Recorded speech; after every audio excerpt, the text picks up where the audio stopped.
There are those that have what it takes, those that think they have what it takes, and then there are those few that actually give what it takes. Going into 2015, these words were burned into the back of my mind. Made a commitment to myself that I was going to work harder and hunt smarter than I had ever before. That I was going to do everything to put the odds in my favor for the one deer that I call knee-high. Now, this deer wasn't just any deer. He was the first deer I had an encounter with when coming to Illinois. I was fortunate enough to find his 3.5 and 4.5-year-old sheds. And then fortunate enough that in August, there he was. First time I'd ever had a velvet picture of knee-high. Needless to say, the 2015 season was one I was extremely looking forward to. But unfortunately for me, I'd spent October 1st in the middle of the ocean, pulling my 28-day hitch, working on an oil rig. By the time I'd get home, 2 weeks of season had already passed. And you know, just like my 4 weeks home always does, time flew by and I'd have to go back to the rig with a tag still burning a hole in my pocket. How I had planned my season to go was a far cry from how it was actually going. You know, I had an old man tell me one time, if you want to make God laugh, just tell him your plans. And you know, I found that to be very true this year. It was a season of just trials and tribulations the whole time. From low light issues on a great buck to being a new member of Team Radical and putting the added pressure on myself to get the job done, all the way to the farmer cutting and tilling under the corn that he was supposed to have left me. And him doing this a day before I go back to work and a couple days before shotgun season came around. So going back to work was definitely tough, especially not knowing whether I'd come home to knee-high have already been taken or not. So now I'm finally back home, back on dry land, and the first thing I do when I get home is I go out and I check those trail cam pictures. Sure enough, there's knee-high. I had pictures all the way up through November 22nd, and that was the last picture I had of him. And that was just before the second shotgun season.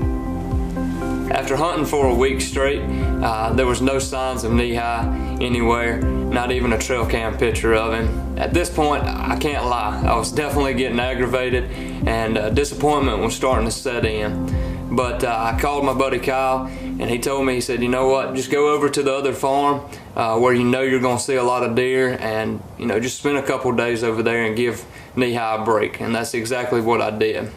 So after spending a few days on my other farm, the winds ended up changing on me and it forced me to go back to knee-high stomping grounds.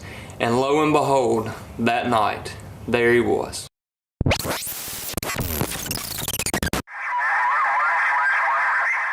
Today's Radical 30 tip is tree stand placement. You know, there's tons of theories and methods out there, but one thing I never hear talked about much is the sunlight. The sun rises in the east, sets in the west.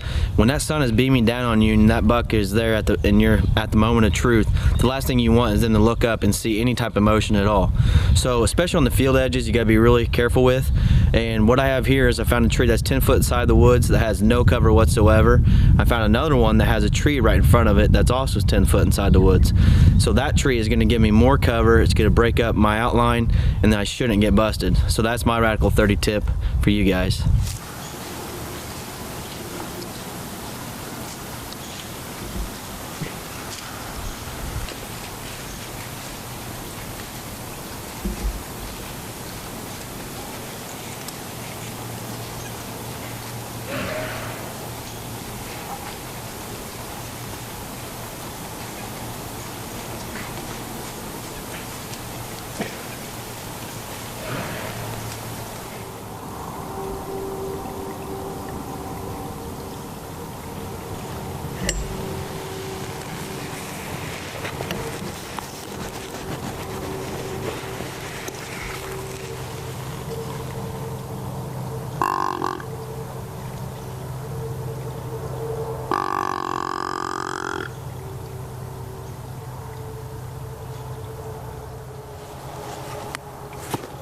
after that evening's hunt, I'm not gonna lie, my spirits had been lifted, and I was extremely excited that Knee-High had made it through that second shotgun season, and it gave me hope that there was still a chance that I could get the job done. For the next few days I'd spend behind the camera videoing my dad. This is something that me and him have talked about since I was a little boy of hunting together in Illinois. So even though I had the chase of Knee-High in the back of my mind, this is a time that I definitely would never replace with anything else. On New Year's Eve, after a few days of my dad being up, we decided we were going to go in and we were going to hang a set where I had last seen Knee-High at. Unfortunately, I was not able to hunt that stand that evening, but the following day I went in, and little did I know what was going to happen. Bringing in the new year right. The farm I'm on today is definitely my favorite farm. It's home to a deer that I call Knee-High. He's a 5.5-year-old giant, and he has been working this ridge top that I'm set up on a ton. So, got a perfect wind to get in here and to hunt this stand. So, got cold temps, beautiful, clear skies. So, today hopefully will be the day that I put an end to the story of Knee-High. So, stick with me and we'll see how the evening unfolds.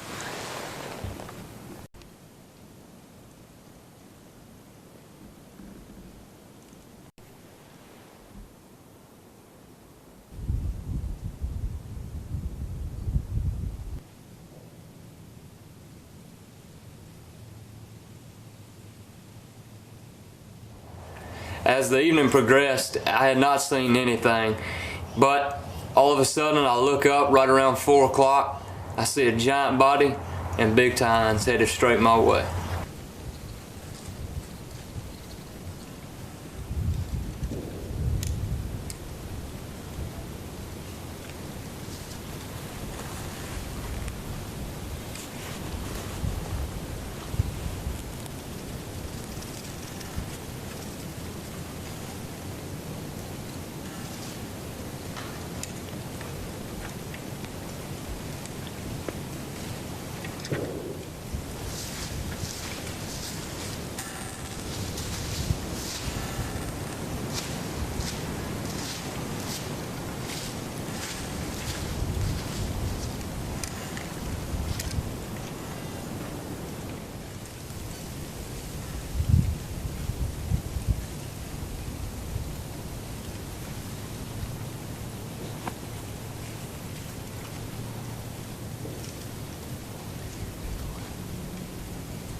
Beh.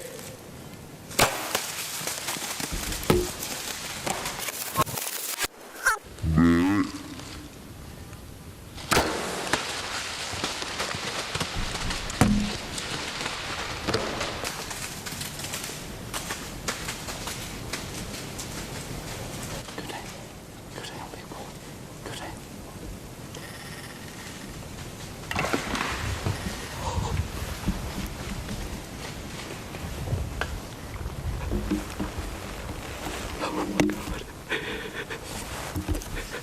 I just did it.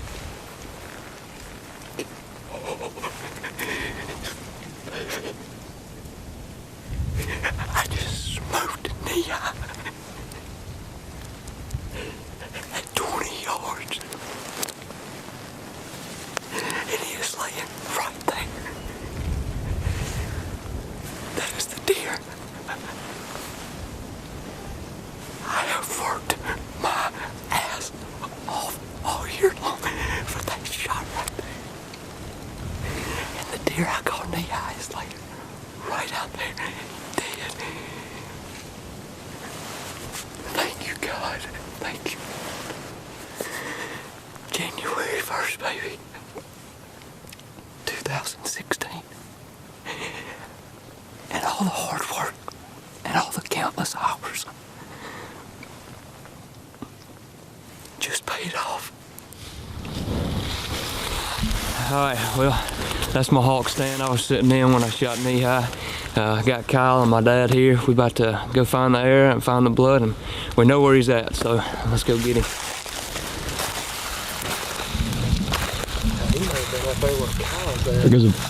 There's a dog. Oh, is that their dog?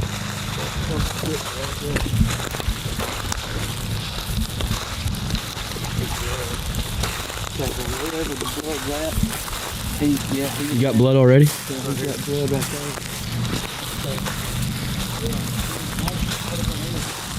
Got blood here and here. There he is right there. You can see. So put our hands on this beast.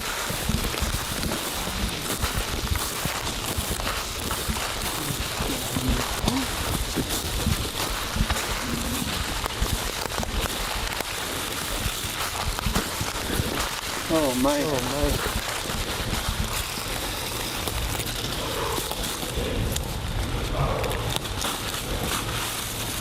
Oh. Good night. Good gracious. And there he is. And that is knee high. He is an absolute pig. You know, and I've honestly got to thank my dad for coming and helping me put up the stand. We got out here 2 days ago, put the stand up. I knew he would probably come through this area, and sure enough, he did. And all the hard work and the mishaps this year, it finally paid off. So as you can see, so there he is. There's knee high. What a beast. Hop in there, Dad. Hop in there. Set that stuff down. Hop in there. Yeah, I'd love to, man. Just a... He is doing some bleeding, boy. That G5 is a monster of a broadhead. Look at that. Look at that. No, finally. That's a good one. Finally. What? Yeah, so my dad, he lives in Mississippi. He gets to come up, you know, just so often. And, you know, he got up here and we decided to hunt. And funny thing is today I was telling him, I said, you know, hey, I've got one deer in particular called knee high that he's mine, basically. I want him more than anything. And my dad actually had him walk 20 yards under his stand, videoed him on the phone. So definitely an awesome time and an awesome moment to share with my dad.